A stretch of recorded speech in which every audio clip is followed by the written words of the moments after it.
कासेगावच्या मैदानामध्ये रायफल पळला, गटच पळला. गटातनं पळून आल्यानंतर गाडी नसली नाही, घरी आला. घरी आल्यानंतर पाणी वगैरे प्याला, कडबा खाल्ला. थोडासा बैल नाचत होता, म्हणजे हलत होता बैल. आम्हाला वाटलं जरा प्रवास झालेला आहे, त्यामुळं थोडासा त्याला त्रास होता प्रवासामुळे. पण दुसऱ्या दिवशी सकाळी 6 वाजेपर्यंत आम्ही जागत होतो, तर चांगला होता रात्रीचे 1:30 वाजेपर्यंत. 6 वाजता सकाळी मी उठून बघितलं तर पातळी शेण पडलं होतं, जुलाब होत होते त्याचे. जुलाब होत असताना एक 6 वाजता जुलाब होत होते. अर्धा तास मी फ्रेश होऊन परत बाहेर आलो अर्ध्या तासानं, ते रक्ताचे जुलाब व्हायला लागले आणि बैल नाचायला लागला, नुसतं पाय आपटायला लागला. मग आमचे बैल सांभाळते विक्रमला फोन केला, त्याला बोलून घेतला. म्हटलं असाच बैलाला त्रास होत आहे, मला तर आता शिरोळा बैलाला आपल्याला घेऊन गेलं पाहिजे. शिरोळा घेऊन गेलो आम्ही. तिथे 11-11:30 वाजल्या मग नंबर वगैरे आला. मग ते सोनोग्राफी केली, एक्सरे काढलं, ब्लड चेक केलं गेलं. तर डॉक्टर बोलले की त्याला थोडेसे आतड्याला सूज आलेली आहे आणि लिव्हरला सूज आली आहे. तर म्हणजे औषध पाणी करून त्याने सलाईन वगैरे होईल ओके. त्याला 8-9 सलाईन त्यात औषध वगैरे सोडली. बैल चांगला होता. येता येता परत बैल गाडीत बसला. बसल्यानंतर मुलांनी उठवला, परत घरी यायचा आणून उतरवला. तर बैल पाय आपटायला लागला, शिवपुटा बसला खाली की शिवपुट मारायला लागला पोटावरती. त्याला त्रास होता, खूप कळा येत होत्या. मग आम्ही डॉक्टरांना फोन केला.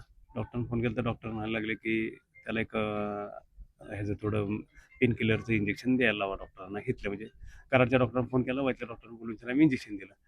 मग त्याला तो त्रास कमी झाला, त्याचे 1-1.5-2 वाजता त्रास कमी झाला. कमी झाल्यानंतर डॉक्टर बोलले, त्यांनी औषधं सांगितली, ते औषधं म्हणजे त्याला चालू करा.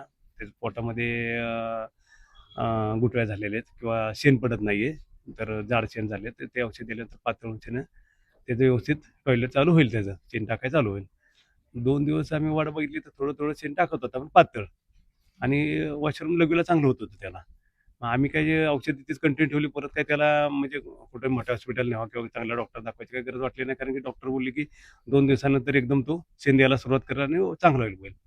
परवा दिवशी रात्री त्याला ऊसाची कोंब खायला घातली. म्हणजे डॉक्टर ते खायला, मग ऊसाची कोंब खाल्ली त्यानं, 7-10 खाल्ले. नाही तर खात नव्हतं, काय रवण पण करत नव्हता.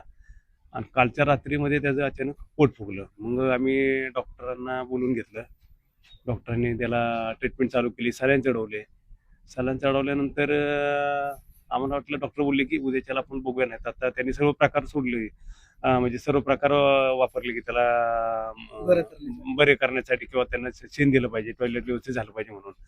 तर बोलले आजचा दिवस वाट बघूया, आणि नाही जर रात्रच काय झालं त्याला, उद्या सकाळी त्याचं आपण ऑपरेशन करू का. तर त्याच्या आतड्याला तिळा पडलेला आहे. तिळा पडल्यामुळं शेण काय बाहेर येत नाहीये, ब्लॉक झाली आतड्यात. म्हटलं ठीक आहे. मग आज आम्ही नियोजन केलं होतं की 10 वाजता डॉक्टर बोलावले होते, सातारावरून घेतले स्थानिक डॉक्टर, सिव्हिलचे, कराडचे आपले डॉक्टर, 5-6 डॉक्टरची टीम बोलून आज म्हटलं त्याचे ऑपरेशन करू, आतड्याचं ऑपरेशन करूया, आणि त्याचा पिळ काय पडला ते काय असेल ते बघूया, ट्रीटमेंट करूया. तर रात्री 11-11:30 वाजता त्याला त्रास चालू झाला. अंग टाकायला लागला, शेपूट आपटायला लागला बैल. 12 नंतर बैल एकदमच आडवा पडायला लागला, काहीच कळाना. 1-1:30 वाजता, 1 वाजता बैल धपशीर उठून उभा राहिला आणि डायरेक्ट अंगावर गेला. ते मुलगा सांभाळतो त्याच्या अंगावर, कधी मारत नाही त्याला, त्याच्या अंगावर गेला. त्याला काही कळत नव्हतं, हाक मारली वगैरे काय सुधारत नव्हतं, काय नव्हतं त्याला. बैलाला जेव्हा कुठलीच ट्रीटमेंट म्हणजे काही कळत नव्हतं, माणसाचे आवाज येत आहेत किंवा त्याला थोपटतात, काही कळत नव्हतं. परत त्यानं काय केलं, 1:15-1:20च्या दरम्यान, 1:15ला डायरेक्ट अंग टाकलं खाली. अंग टाकलं, हंबारला. 21ला प्राण सोडला त्यानं.